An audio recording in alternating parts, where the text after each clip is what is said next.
Ang bawal na gamot ay walang magandang idudulot, kundi hepatitis B at C, mga sakit sa puso, stroke, sakit sa baga, HIV at AIDS, at pagkasira ng utak. Ayon sa statistika, 75% ng mga karumal-dumal na krimen, rape, murder at robbery ay epekto ng droga. Nakakalungkot isipin na ang ating bansa ay minsang tinaguriang drug smuggler's paradise batay sa International Narcotics Control Report noong 2006. Tinatayang mahigit 5 milyong Pilipino ang nagpapakasira sa droga, kabilang na ang mga batang biktima nito.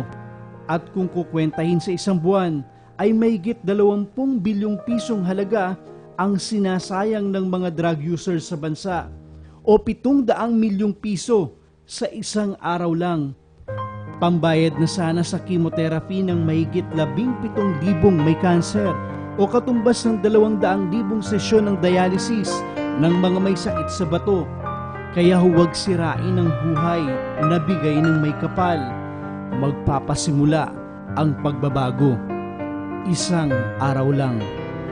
Ang paggawa ng mabuti ay hindi magbubunga ng masama. Ito ang aming kampanya.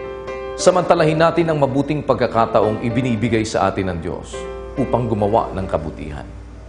Maaari natin itong pasimulan sa isang araw lang.